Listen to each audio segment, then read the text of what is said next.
नमस्कार दोस्तों, स्वागत है आप सभी का आज के हमारे खास टॉक शो में। आज हम जिस विषय पर बात करने जा रहे हैं वो हर स्टूडेंट के दिल के काफी करीब है कि 10th और 12th के बाद क्या करें।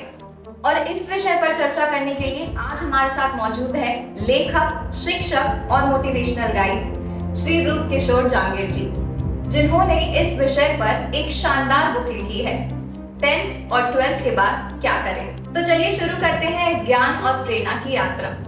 तो रूप किशोर जी, सबसे पहले मैं आपसे ये पूछना चाहूंगी कि इस बुक का आइडिया आपको कैसे आया? 10वीं और 12वीं के बाद बच्चे कंफ्यूज रहते हैं कि कौन सा कोर्स और करियर चूज करें। कभी समाज के दबाव में रहते हैं, कभी पेरेंट्स के दबाव में। इसी के अनुरूप मेरे मन में आया कि क्यों ना मैं एक ऐसी बुक लिखूं जिससे बच्चों को सही दिशा दे। तो रूप किशोर जी, अगला सवाल मेरा ये है कि 10वीं और 12वीं के बाद बच्चों की सबसे बड़ी दिक्कतें क्या होती है? सबसे बड़ी समस्या है कि फैसला लेना। 10th करने के बाद बच्चा सोचता है कि मैं कौन सा सब्जेक्ट लूँ, और साइंस लूँगा तो आगे कौन कौन से गवर्नमेंट सेक्टर है, प्राइवेट सेक्टर में, और अगर आर्ट लूँगा तो उसमें कौन सा चूज करूँगा, तो उनके रास्ते नहीं खुलते हैं। तो यही दिक्कत है कि उनको सही दिशा और गाइड देने वाला कोई नहीं मिलता। और 10th में वो बाद में सोचता है कि मैं कौन सा डिप्लोमा करूं या ग्रेजुएशन करूं, कौन सा करूं। लेकिन असलियत ये है कि हर कोर्स में अपार संभावना है। तो सर, आपकी किताब में कौन कौन से चैप्टर हैं जो बच्चों को सबसे ज्यादा मदद करेंगे?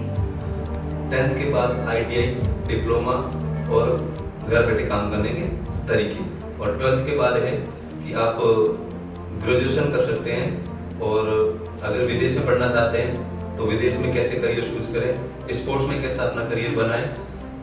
और 10th 12th के बाद अगर किसी के पास पैसों की दिक्कत होती है, फैमिली बैकग्राउंड कमजोर होता है, तो उसके बाद अपन अगर फ्री में पढ़ना चाहते हैं, उनके लिए भी मैंने इसमें डाल रखा है कि अपन कौन सा एग्जाम देंगे तो आगे फ्री में पढ़ सकते हैं। चलिए अब लेते हैं स्टूडेंट्स के कुछ सवाल। पहला सवाल कि पेरेंट्स कुछ और चाहते हैं और बच्चों का इंटरेस्ट कुछ और है, तो ऐसे में क्या किया जाए? बच्चों को पेरेंट्स से समझाना चाहिए कि मैंने जो रास्ता सुना है वो सुरक्षित और बेहतर है। तो दूसरा सवाल ये है कि अगर 10वीं और 12वीं में नंबर अच्छे ना आए तो क्या करियर खत्म हो जाता है? बिल्कुल नहीं, नंबर एक रिपोर्ट कार्ड की वैल्यू है, और असली सफलता तो मेहनत और स्किल्स में। ITI, डिजिटल कोर्स और स्किल्स, ये आज के बच्चों के लिए सुनहरा अवसर है। तो मेरा अगला सवाल ये है कि आज के स्टूडेंट्स के लिए आपका खास मैसेज क्या होगा? मेरा मैसेज ये है कि हर बच्चा यूनिक है और उनकी प्रतिभा अलग है। सही दिशा और मेहनत ही सफलता का रास्ता है। अगर आप खुद पर विश्वास रखते हो और लगातार मेहनत करते रहते हो तो आपको कोई नहीं रोक सकता। जी बिल्कुल जी। तो अब मैं पूछना चाहूंगी, जैसे आपने बताया कि आपने आर्ट्स और साइंस दोनों किया है, तो अगर आप छात्राओं को एक मैसेज देना चाहेंगे कि उसमें से वो क्या चूज करें, तो आपकी उसमें क्या राय है? मेरी राय है कि आप खुद पे देखो पहले कि कौन सा मैं कोर्स लूँ और कौन सा सब्जेक्ट लूँ। अगर अपन कौन से सब्जेक्ट में बेहतर कर पाएंगे वो ये चूज करें। सर, जैसे आपने अपने पेरेंट्स के इंटरेस्ट की वजह से साइंस भी किया, बट आपका इंटरेस्ट था आर्ट्स करना, तो अगर कोई बच्चा अभी इस कंफ्यूजन में हो कि उनके पेरेंट्स कुछ और चाहते हैं और वो कुछ और करना चाहते हैं, तो क्या आपकी बुक पढ़कर उन्हें उसका सलूशन मिल जाएगा? बिल्कुल, उसमें बुक में लिखा है कि अगर अपन साइंस से करेंगे या आर्ट्स से करेंगे तो उसमें स्टेप बाय स्टेप लिखा है कि अगर साइंस से करेंगे तो कौन कौन से रास्ते मेरे लिए खुलेंगे, और आर्ट्स से कर रहा है तो कौन कौन से रास्ते मेरे लिए खुले हैं। तो इसमें स्टेप बाय स्टेप बता रखा है। अगर आप प्राइवेट सेक्टर में जाना चाहते हो तो वो भी दे रखा है, सरकारी सेक्टर में जाना चाहते हो तो वो भी दे रखा है। इसमें बिल्कुल सरल भाषा में और स्टेप बाय स्टेप बता रखा है।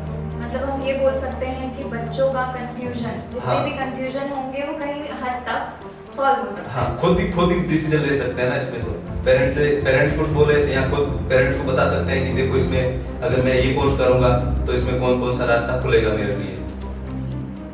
मतलब ये बहुत ही बेनिफिशियल होने वाली है 10वीं और 12वीं के छात्राओं के लिए। बिल्कुल। अच्छा सर, कुछ बच्चे होते हैं जो सिर्फ पढ़ाई में आगे नहीं, खेल में आगे होते हैं, जिन्हें खेल में ज्यादा इंटरेस्ट होता है, तो क्या उन्हें भी इस बुक से कुछ बेनिफिट होगा? बिल्कुल, इसमें लिखा है कि अगर अपन खेल में अच्छे हैं तो खेल में कौन उनको इंटरेस्ट है और उस खेल में अपन आगे कैसे बढ़े।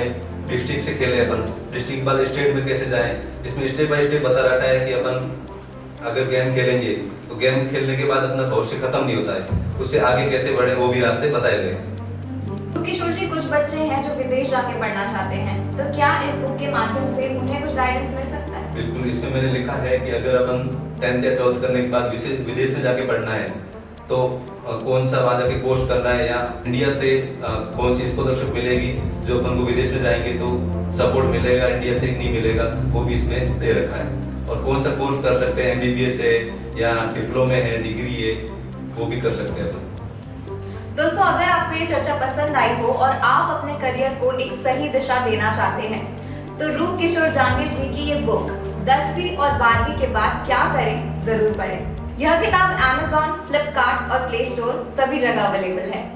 साथ ही आप रूप किशोर जी से जुड़ सकते हैं उनकी कोचिंग, ब्राइट फ्यूचर और सोशल मीडिया प्लेटफॉर्म के जरिए। मैं चाहता हूँ कि ये बुक सभी बच्चे पढ़ें और अपने माता पिता को भी पढ़ाइए, ताकि आपको अपने करियर में सही दिशा मिल सके। धन्यवाद रूप किशोर जी।